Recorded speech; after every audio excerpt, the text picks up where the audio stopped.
નમસ્કાર મિત્રો, સ્વાગત છે તમારા બધાનું વિદ્યા સેતુ હસ્તી યુટ્યુબ ચેનલમાં। આજના ગવર્મેન્ટ જોબના ડેઇલી ડોઝમાં આપણે ચર્ચા કરવાના છીએ જ્ઞાન સહાયક ભરતી, CAT, NEET, GPSC, SBI, ICI અને ઇન્ડિયન એરફોર્સની જે નવી ભરતી આવેલ છે તેના વિશે। તો વિડીયો અંત સુધી જરૂરથી જોજો અને સરકારી નોકરીની તૈયારી કરતા તમારા મિત્ર સુધી અવશ્ય શેર કરજો। આજે ધોરણ 9 થી 12માં જ્ઞાન સહાયકની થશે ભરતી। 461 ઉમેદવારે કચ્છ પસંદ કર્યું। તો મોસ્ટ ઓફ જે વિદ્યાર્થીઓ છે તે નોકરી તરીકે ઘણા બધા કચ્છ પણ પસંદ કરી રહ્યા છે। તો જ્ઞાન સહાયકની કચ્છમાં પણ ભરતી થશે અને હવે છે એ બીજો રાઉન્ડ બહાર પડશે। તેમાં કોઈ પણ જે છે એ ટેટ પાસ ઉમેદવાર અરજી કરી શકશે।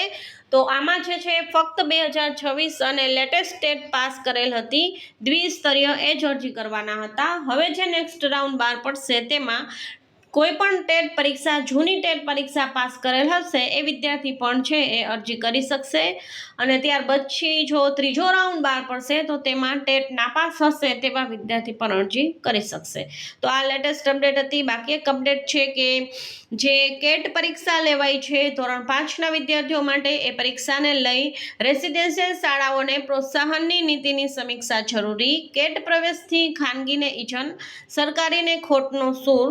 તો આજે છે કેટ પરીક્ષા લેવાય છે ત્યારબાદ વિદ્યાર્થીઓ ઘણા બધા પ્રાઇવેટ સ્કૂલોમાં જતા રહે છે જેમાં તેમની ફી માફ થઈ જતી હોય છે, જેના કારણે પ્રાઇવેટાઇઝેશનને પ્રોત્સાહન મળે છે અને સરકારી શાળાઓ ખાલી રહી જાય છે અને સારા અને હોશિયાર વિદ્યાર્થીઓ જે છે એ સરકારી સ્કૂલોને નથી મળતા। તેના લીધે તેની જે છે એ વેલ્યુ છે ડાઉન પણ થતી હોય છે। તો આવું જે સરકાર કરે છે કેટ પરીક્ષા, તેને લીધે જે સરકારી સ્કૂલ છે એમાં સારા વિદ્યાર્થીઓની ખોટ વર્તાતી હોય છે અને પ્રાઇવેટ સ્કૂલને સારા વિદ્યાર્થીઓ છે એ મળી જતા હોય છે। તો એક અપડેટ હતી। ત્યારબાદ નેક્સ્ટ અપડેટ છે નીટ મુદ્દે, જેમાં દિલ્હી હાઈ એલર્ટ પર। નીટ મુદ્દે સીજેપીની ચલો સંસદ માર્ચ પરવાનગી વગર નીકળ્યા તો થશે જેલ।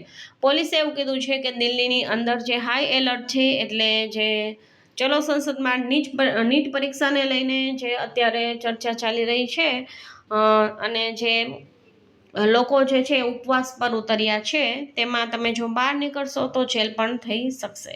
યુવરાજસિંહ જાડેજા આ વિશે કહે છે કે ધ લશ્કર is yours too, the leader is yours too, millions of children are sitting at Jantar Mantar against the paper leak but they are being lathicharge. એટલે ઘણા બધા જે છે આમાં જોડાયા છે જંતર મંતર પાસે, તો છે એમાં લાઠીચાર્જ થઈ રહ્યો છે। જીપીએસસીની એક અપડેટ છે, request to all public sector undertakings of the Gujarat government to provide employment opportunities to the unsuccessful candidates of the Gujarat public service commission.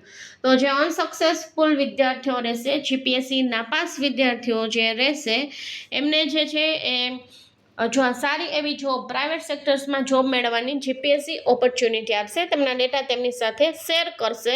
તો જીપીએસસી એવું કહે છે કે બધા જ પબ્લિક સેક્ટરની અંદર આવું થવું જોઈએ। નાપાસ વિદ્યાર્થીને પણ જે છે એ જોબ મળવી જોઈએ, વેઇટિંગમાં રહેલા વિદ્યાર્થીને પણ પ્રાઇવેટ સેક્ટર્સમાં તમે જોબ આપો, એવું જીપીએસસી દ્વારા એક અપડેટ હતું। બાકી જે છે આઈસીઆઈમાં 50 એક્ઝિક્યુટિવ ઓફિસરની ભરતી થશે, વાર્ષિક પગાર થશે ₹15.68 લાખ। તો તમે જો સીએ કરેલા હોય તો તમે અરજી કરી શકશો। આઈસીઆઈમાં જે છે એક્ઝિક્યુટિવ ઓફિસરની ભરતી થવા જઈ રહી છે તેના વિશે અપડેટ છે। બાકી એસબીઆઈમાં ભરતી છે, એસબીઆઈમાં 35 એમઓની ભરતી કરાશે। 21 જુલાઈ સુધી તમે અરજી કરી શકશો। પસંદગી પામનારને 64,000થી 94,000 સુધીનો પગાર મળશે। તો તમે પણ જો બેંકમાં નોકરી મેળવવા ઈચ્છતા હોય તો એસબીઆઈમાં તમારે અવશ્ય અરજી કરી દેવી।